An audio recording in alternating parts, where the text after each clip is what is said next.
¿Por qué Germán Vargas Lleras decide darle el visto bueno a la propuesta del presidente Petro de convocar a una Asamblea Nacional Constituyente? ¿Está jugando con las mismas cartas de Gustavo Petro, pero con otro enfoque? ¿Cuáles son las razones de fondo? Hablamos con Germán Vargas hace apenas unos minutos, cuando iba a iniciar su rueda de prensa, para explicar el alcance de su simpatía por una Asamblea Nacional Constituyente. Y esto fue lo que nos dijo. ¿Por qué usted, señor ex vicepresidente Germán Vargas Lleras, plantea que es hora de acabar con los chantajes y por qué sí sumarse a una Asamblea Nacional Constituyente?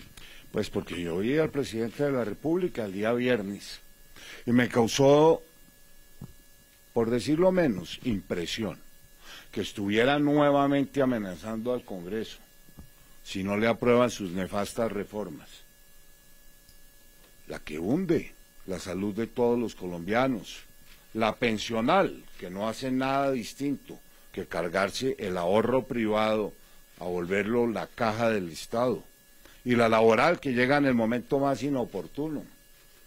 Entonces, en vez de que nos siga amenazando, ayudémosle a sacar adelante la convocatoria a una constituyente, y que sea en el marco de esa constituyente donde se den esos debates.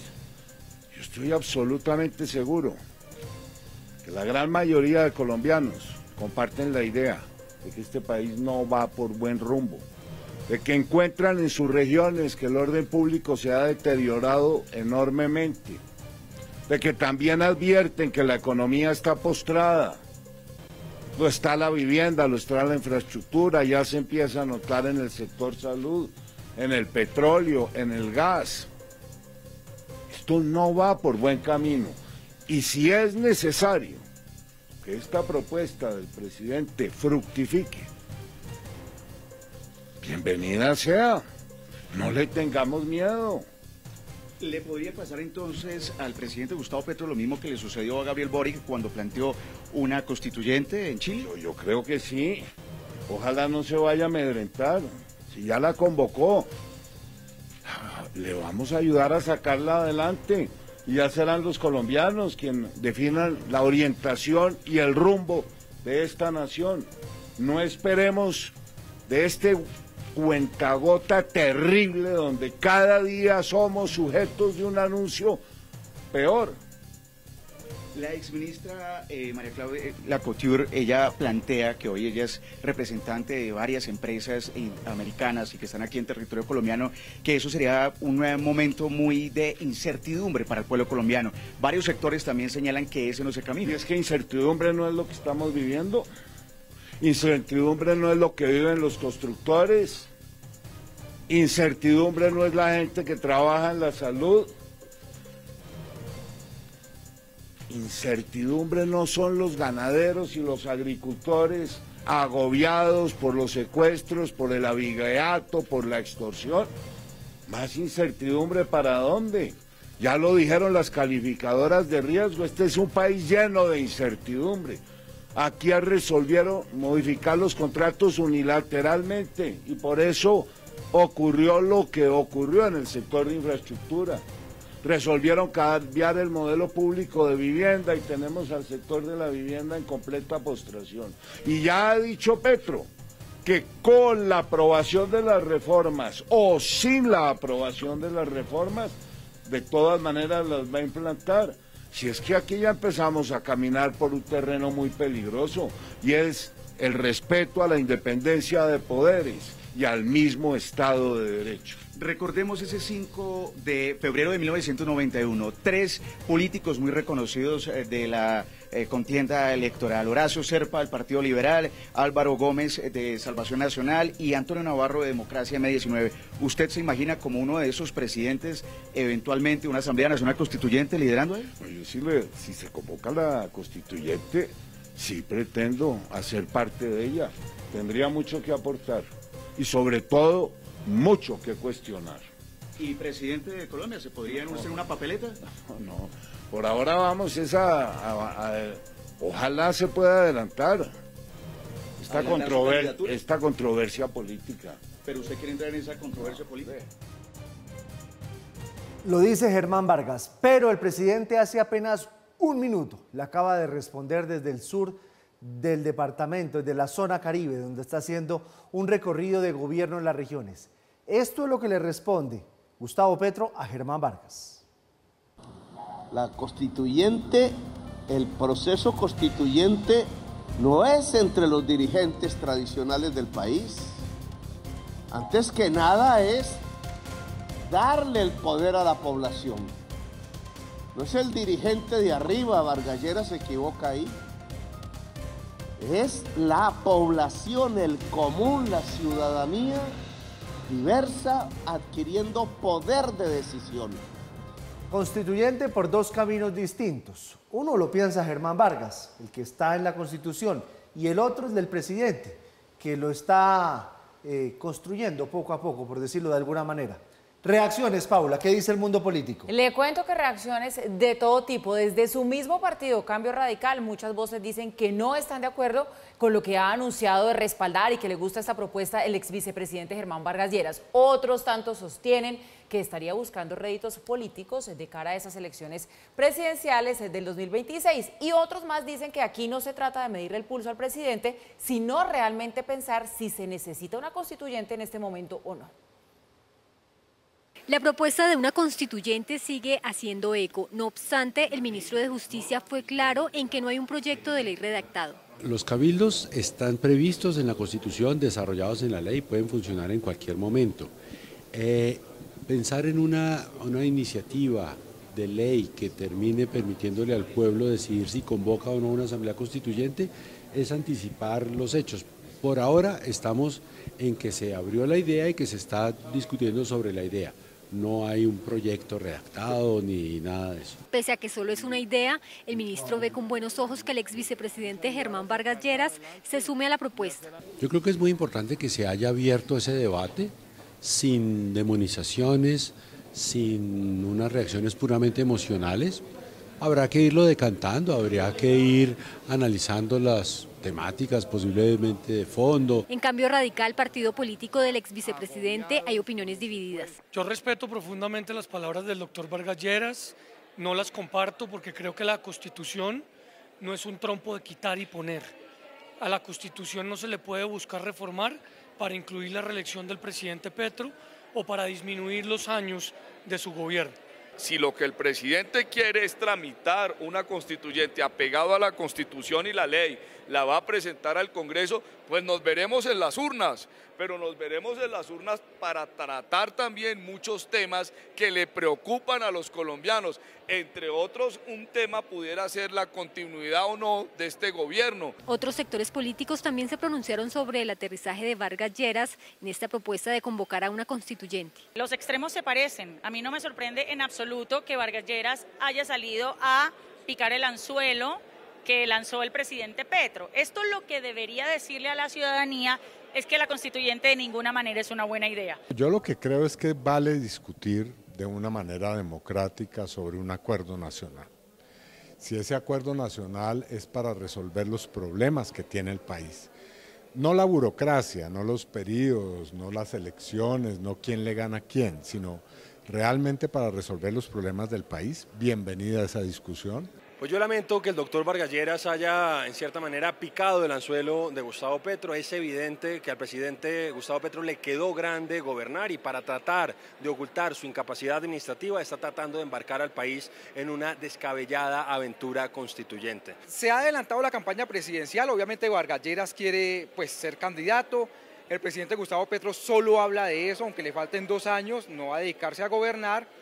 Y esto va a hacer que aún este Congreso esté más paralizado de lo que ya está. Entonces me pareció como interesante la jugada política, como si Vargas Lleras hiciera esta movida de ajedrez, pero que no le conviene al país. Es una forma de posicionarse él, de ganar notoriedad, de presentarse como el principal contendor del presidente Petro en ese cuadrilátero. Desde Londres, Roy Barreras también opinó. En sus redes dijo que el gobierno puso la papaya que ahora pretendía comerse de la derecha. Yo no creo que esto sea un tema de papayas, Mauricio, Paula, porque no se puede reducir las cosas así como lo dice Roy Barreras. Que si esto va a ayudar al acuerdo nacional, no. ahí se equivoca Iván Cepeda, porque el propio presidente, usted lo recuerda, él dijo, ya no se pudo el acuerdo nacional, por eso voy a una constituyente. Yo lo que creo es que Germán Vargas Lleras está hablando de una constituyente por un camino que es el legal, el que dice la Constitución, y Petro, el presidente Petro, está hablando por otro que no existe, que quiere él llevar con los cabildos y con el pueblo. Pero como le digo, este camino de la constituyente del presidente, no sé de dónde lo sacó, pero no existe. No, y es un tono bastante retador y por momentos también muy irónico el que utiliza Germán Vargas Lleras para hablar de que esta propuesta pues realmente le gusta y que él le jalaría. Podría estar subestimando el ex vicepresidente Vargas Lleras esta propuesta del presidente Petro y abrir una puerta que, como ya hemos dicho aquí muchas veces, se sabe dónde comienza, pero no se sabe dónde termina. Y el presidente, mire que en la respuesta vuelve y hace hincapié en la fuerza del pueblo. Yo cuando escucho a Germán Vargas Lleras y escucho al presidente me doy cuenta que la propuesta de una constituyente no es seria. No tiene por dónde salir, por ninguno de los dos lados, porque una no existe y la otra pues no tiene la fuerza para eso. A mí lo que me parece es que el mensaje de fondo es el respeto a la independencia de los poderes y al mismo Estado de Derecho, que es otra cosa.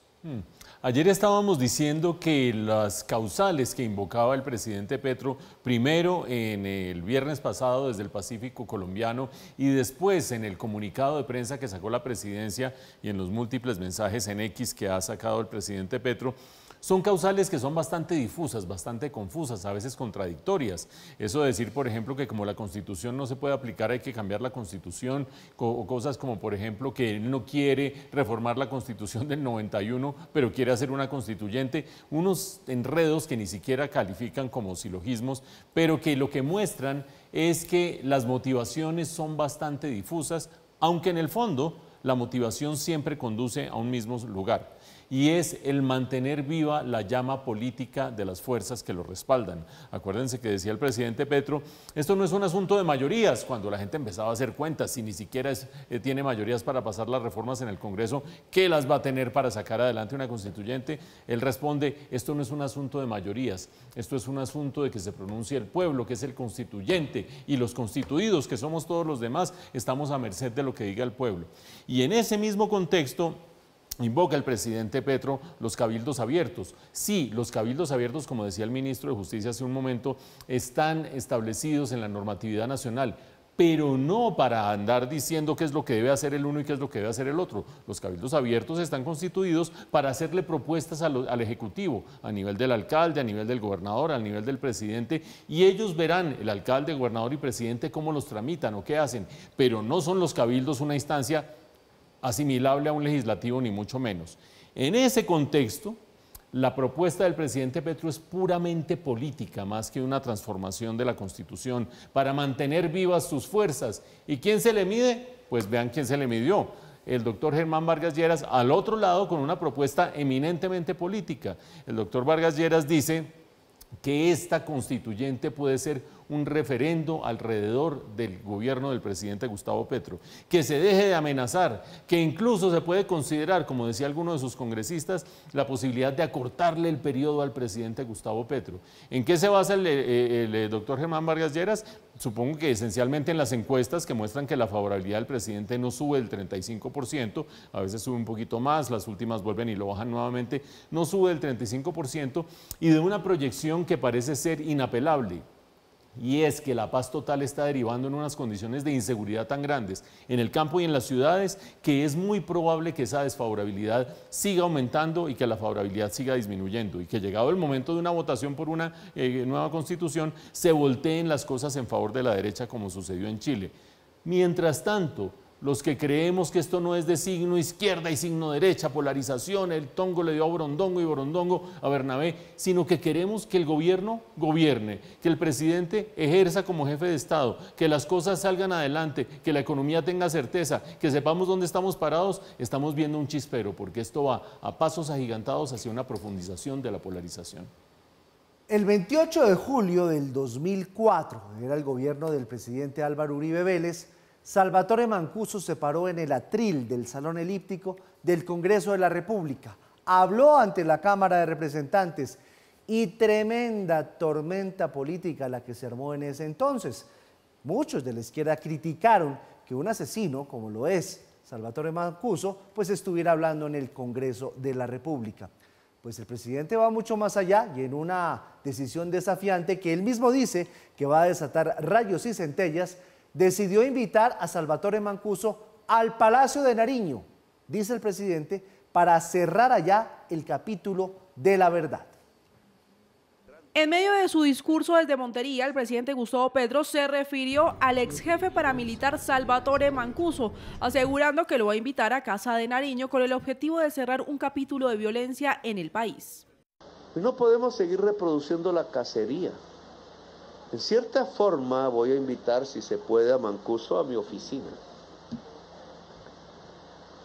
Van a caer truenos y centellas.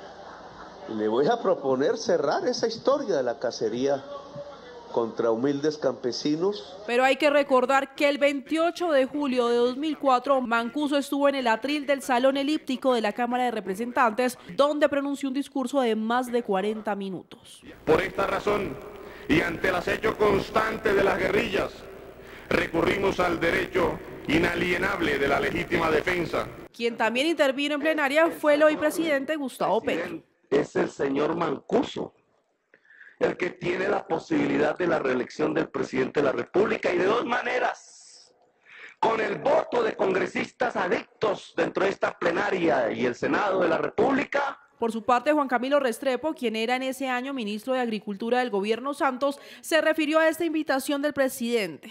Yo creo que en cuanto se reflexione por el significado de esa visita, no va a ser bien recibida.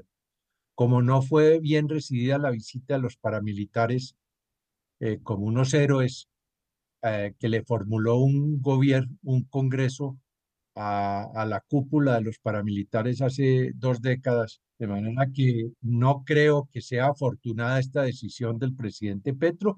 Si él tiene algún mensaje que mandarle a Mancuso, se lo puede mandar con el ministro de Justicia o con la JEP, que es la que ahora lo va a juzgar. Ahora queda pendiente la confirmación de ese nuevo encuentro entre Mancuso y el presidente Gustavo Petro, pero esta vez en Casa de Nariño.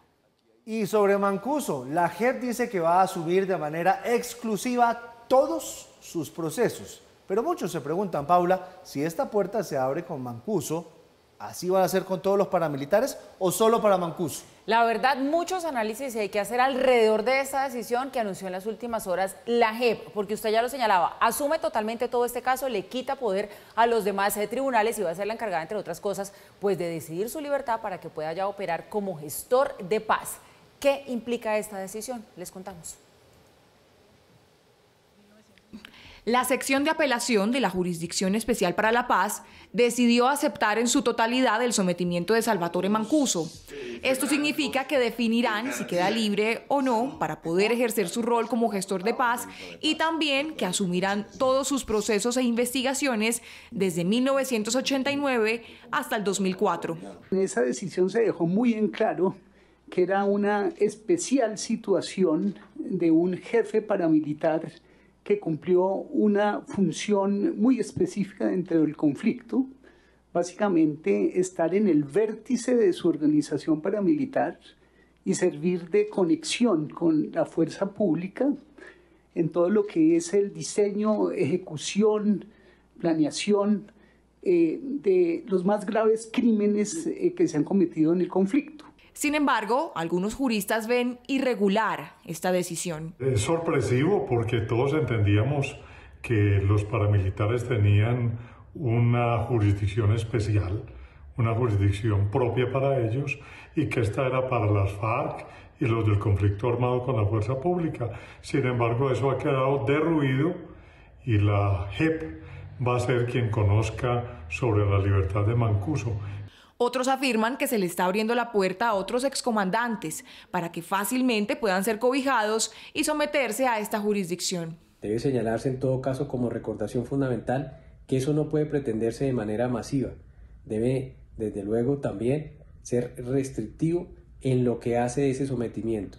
De otro lado, debe mediar una previa observación de una debida reparación o compromiso de reparación con las víctimas y desde luego ofrecer una verdad inédita, más allá de la que pudo haber sido ofrecida en los estrados de la llamada justicia y paz. La decisión también ha sido vista como un error, pues los actos legislativos y las leyes que desarrolla la Justicia Especial de Paz no preveían que se pudiera acoger a miembros de grupos paramilitares.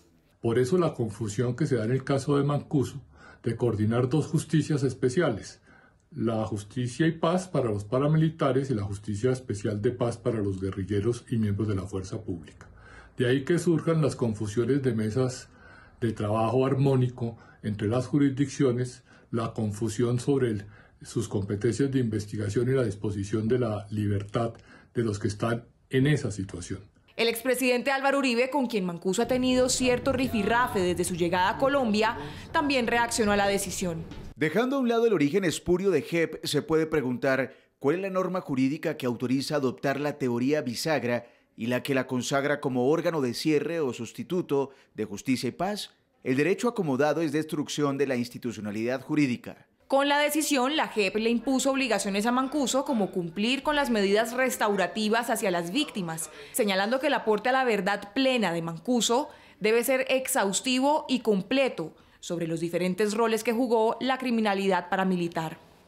Si les parece, Mauricio, Paula, hablemos de la primera parte, porque lo de que la JEP lo haga de manera exclusiva, pero la invitación del presidente de la República al Palacio de Nariño, a Salvatore Mancuso, para que cierre el conflicto, sí me genera muchas dudas. Pues es como un añadido más a este intento de paz total, que es una de las banderas fundamentales de este gobierno, ¿no? Y si usted se da cuenta, pues parecería que está tomando también como fuerza y forma esa ley de punto final a la que ha hecho mención el presidente en varias ocasiones. ¿Ley de punto final o será, Mauricio, que hay un enemigo común del presidente y de Salvatore Mancuso? Las dos piezas no son inconsistentes, porque el hipotético enemigo común, que ya vamos a decir quién es, sirve para posteriormente convertir todo esto en un rompecabezas que cierra en un tribunal de cierre, para ser redundantes y dejar la idea totalmente clara. Vamos por partes, aquí hay una dimensión jurídica y una dimensión política. En la dimensión jurídica está ese conflicto que nos planteaba el doctor Charri. Ha habido dos justicias especiales en este siglo en Colombia. ¿Qué son especiales? Pues que no son las ordinarias que nos tocan a todos los colombianos, sino a esos personajes que por obra y gracia de haber sido unos actores del conflicto, se los trata con pinzas. La jurisdicción de los paramilitares, la jurisdicción de Justicia y Paz y la jurisdicción de las guerrillas antiguas de las FARC, que es la JEP. Pues bien, Mancuso, que fue originalmente investigado, procesado por la jurisdicción de Justicia y Paz de los paramilitares, ahora da un salto triple y cae en la Jurisdicción Especial para la Paz. ¿Por qué? Pues por la teoría de la bisagra que estábamos analizando en estas notas. Es decir, que la JEP considera que él es una bisagra entre los militares y los paramilitares y que por lo tanto tiene muchas cosas que decir en la JEP. Bueno, se supone que con eso se dirimen todos los problemas de por dónde debe ir la libertad de Mancuso y qué sé yo. Nada de eso. Estábamos registrando la semana pasada en este noticiero que un juez de Barranquilla dijo: este señor tiene cuentas pendientes con la justicia ordinaria, no con la jurisdicción de Justicia y Paz ni con la JEP, con la justicia ordinaria, porque incluso después de haberse desmovilizado siguió haciendo lavado de dinero. Este juez termina diciendo: no se lo puede dejar en libertad. Apela a la defensa de Mancuso y ahora en la Corte Suprema de Justicia se va a decidir si esa apelación tiene sentido o no. Ya vamos en dos dimensiones judiciales, una JEP versus la Justicia y Paz y otra esta jurisdicción ordinaria que va a dar a la Corte Suprema de Justicia. ¿Cuál es la dimensión política? El presidente Petro dice: voy a invitar a Mancuso a ver si de una vez por todas cierra esta violencia contra los campesinos de la costa norte de Colombia.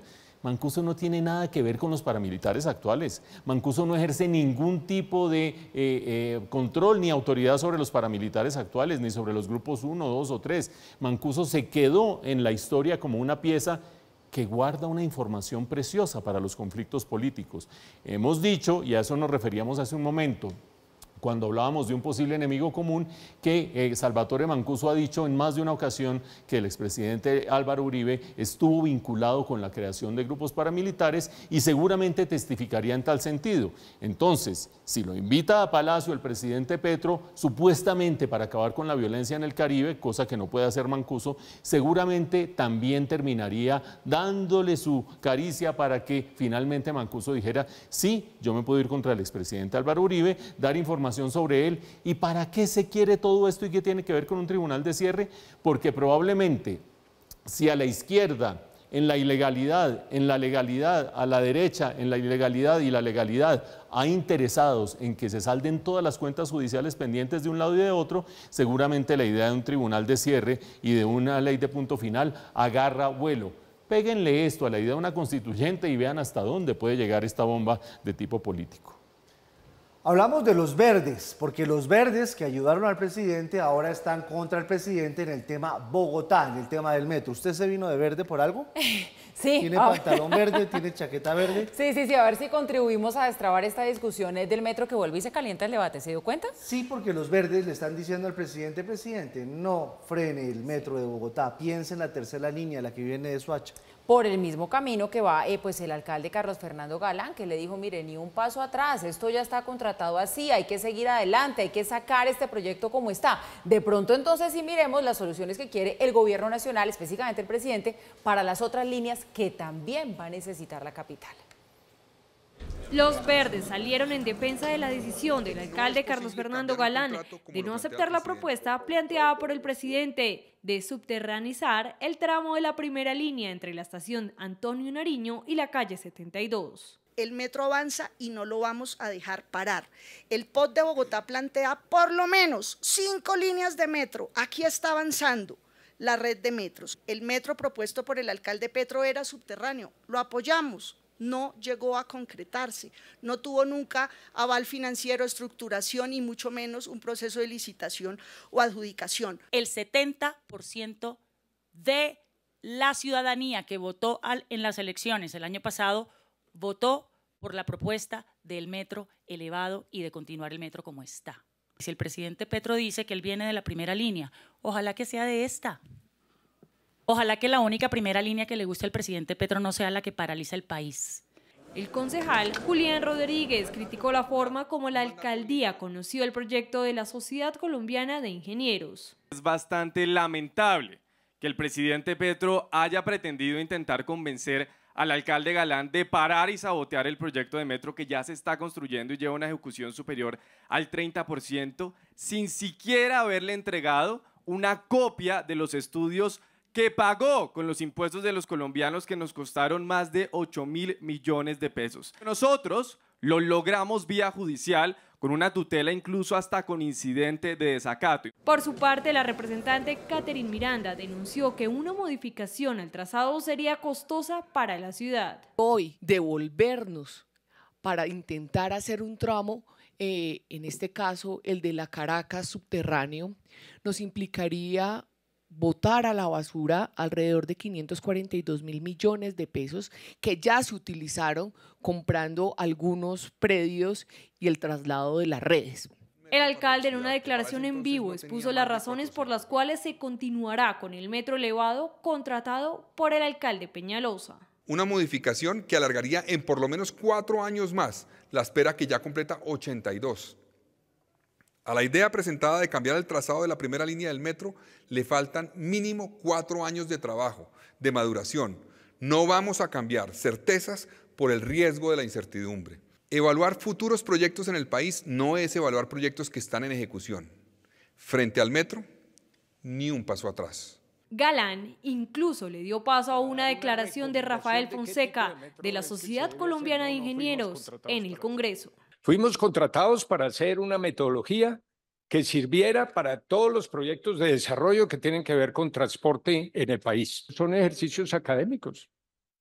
Con esos no se puede tomar una decisión. El presidente le respondió al alcalde en su cuenta de X. Aquí no se dice la verdad. El contrato con los chinos del metro elevado se mantendría exactamente igual, solo que disminuiría su alcance hasta la estación Antonio Nariño. Disminuir el alcance de un contrato por las partes es legal. El ministro de Transporte aseguró que el proyecto tiene retrasos que podrían modificar el COMPES que respalda la obra.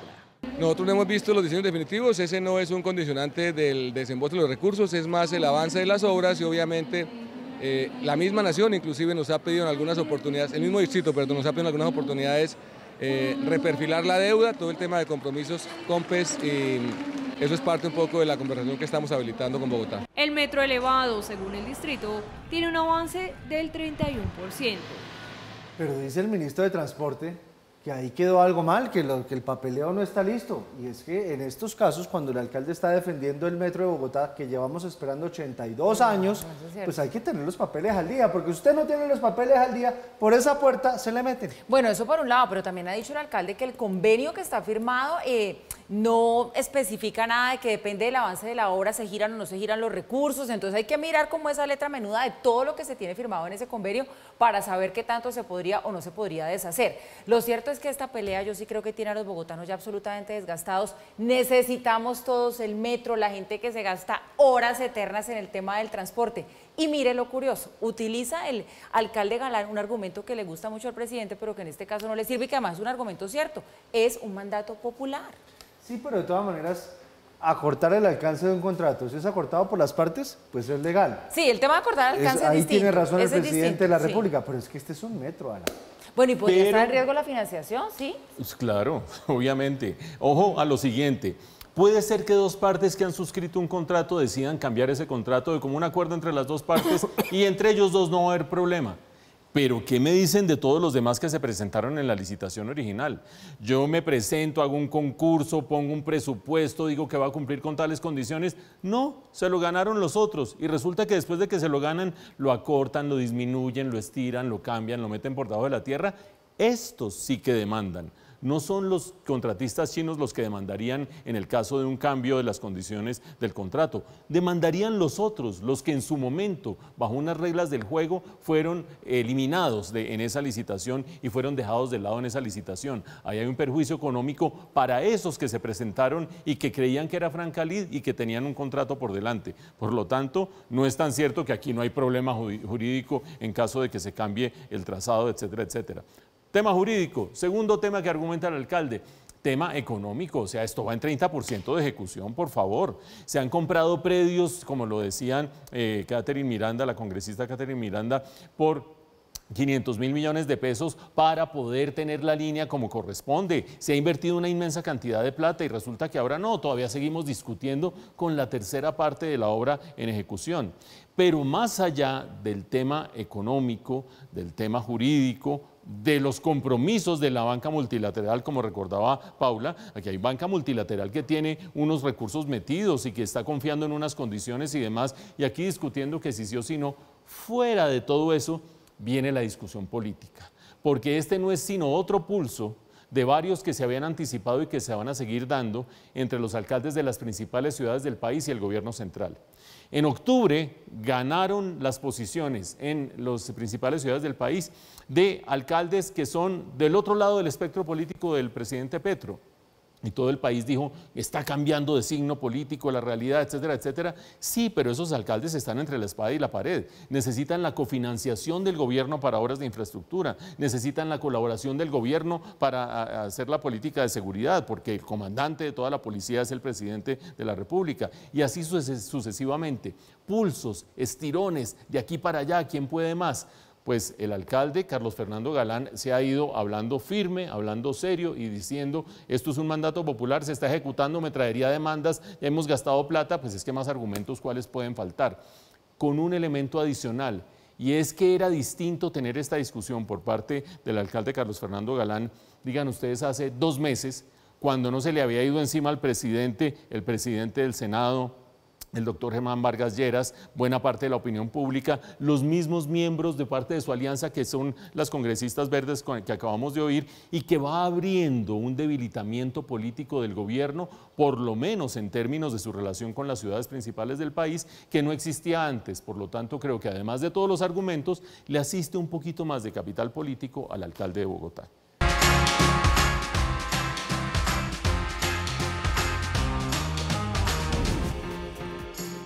¿Qué tal? Buenas noches. ¿Saben o han escuchado de qué es el Kate's Gates? Un video de baja calidad genera todo tipo de teorías y comentarios en internet sobre la princesa de Gales. Los detalles que no encajan con su desaparición hace 2 meses por una cirugía abdominal tienen a la corona británica contra la pared, pues muchos exigen que la princesa y futura reina aparezca en público. Según The Sun, el diario británico, es Kate, la princesa de Gales de Gran Bretaña, aparece luciendo en forma y saludable en el primer video tomado de ella desde que se sometió a una cirugía hace 2 meses. Aparte de un par de fotografías borrosas, no se le ha visto en público desde que apareció con los demás miembros de la familia real el día de Navidad. Y en las últimas semanas las redes sociales se han visto inundadas de especulaciones sobre su salud, generando titulares y rumores a nivel mundial. Creo que si ese video de Kate caminando bastante rápido con una bolsa de compras no pone fin a esta especulación descabellada e infundada, francamente, entonces no estoy segura de que lo hará. Y sospecho que en Palacio la sensación es que simplemente no van a dignificar este tipo de especulaciones descabelladas con ningún comentario oficial. En el video, que según el diario fue filmado el sábado 16 de marzo, se ve a una Kate sonriente vestida informalmente, caminando y cargando bolsas de compras junto al príncipe William en una tienda agrícola de Windsor. La oficina de la pareja en el Palacio de Kensington no hizo comentarios sobre el video. El silencio de incluso agencias mundiales ante la veracidad de la pieza visual tiene a los internautas corroborando con inteligencia artificial si se trata o no de Kate Middleton o una de sus dobles. Creo que esto se ha sentido diferente porque nunca estábamos acostumbrados a ver a Kate tener una licencia tan larga. Existe una preocupación natural entre el público por un miembro de la familia real que siempre es increíblemente popular, muy querida y creo que muy confiable. Entonces, ¿creo que esto destruirá la confianza del público en ella? Absolutamente no. El portavoz oficial de la princesa asegura que se está recuperando bien, pero que no se espera que regrese a sus funciones oficiales hasta después de la Pascua, es decir, el 31 de marzo o más tardar después de las vacaciones de sus hijos, que se extienden hasta el 17 de abril. El video llega después de que Kate emitiera su primera declaración pública a principios de este mes para agradecer al público sus mensajes de apoyo en medio del Día de la Madre. Sin embargo, al día siguiente se disculpó por causar confusión al editar una foto adjunta de ella. El rostro de la foto fue obtenido de una sesión fotográfica de la revista Vogue de 2016. Organizaciones de noticias importantes, incluida Reuters, retiraron la fotografía diciendo que no cumplía con los estándares editoriales, así como se abstienen hoy de publicar el famoso video. El mundo se queda a la expectativa de ver nuevamente a la futura reina de Inglaterra en una cámara de buena calidad, pues un video con ropa térmica de invierno en primavera y decoración navideña al establecimiento, añadiendo el hecho que solo se pudo captar un video cuando tiene cientos de fotógrafos tras su rastro, es lo que sigue dejando la duda de dónde está Kate.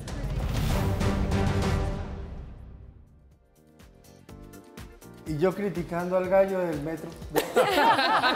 Y ahí tienen otra película más, pero es que miren, yo sí siento que esto está muy manipulado o tiene algo turbio detrás. Pero a mí ¿cuál me parece... es su teoría conspirativa? Tengo muchas teorías conspirativas porque además estoy así en Twitter todo el tiempo actualizando para ver qué teoría conspirativa sale, si es más loca que la anterior. Pero yo lo que creo y lo que veo, por lo que llevo cubriendo la realeza y todos estos temas desde acá de Latinoamérica, es que esa cirugía abdominal se complicó más de la cuenta. Ella definitivamente está o de cama o está muy delicada, porque además tuvimos un reporte que decía que ella estuvo muy delicada y que esa cirugía se complicó 10 días después. El príncipe William fue solamente una vez a visitarla. ¿Eso no les parece muy raro, por ejemplo?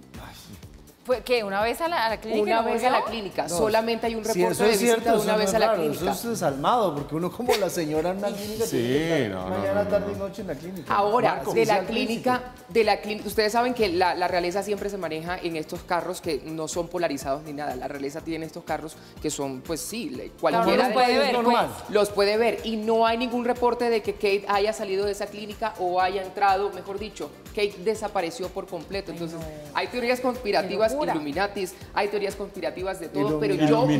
Sí, ahora no le meta ovnis a las Illuminati. Pero llegó un ovni, se la llevó. Llegó un ovni, se la llevó, sí, pero yo lo que creo es que definitivamente esa cirugía se complicó más de la cuenta. Ahora, lo que sí sé y lo que yo sí siento es que la del video no es ella. Te tengo una pregunta. Sí. Confieso mi ignorancia casi total en asuntos privados de la familia real, pero ¿por qué en este momento vale más la pena tener este escándalo alrededor de unas fotos y un video que decir está malita? Está enferma, sí, ¿por qué no lo cuentan? ¿Ah? Mire que además ¿por lo que pasó con Diana, tal vez? Sí, pues mire que lo que pasó con Diana, yo estaba leyendo, por ejemplo, una biografía de Kate, y Kate tuvo los mismos problemas alimenticios de Diana hace mucho tiempo. O sea, tuvo bulimia o padeció de bulimia. Entonces, o sea, ¿usted me está hablando de una presunta infidelidad otra vez?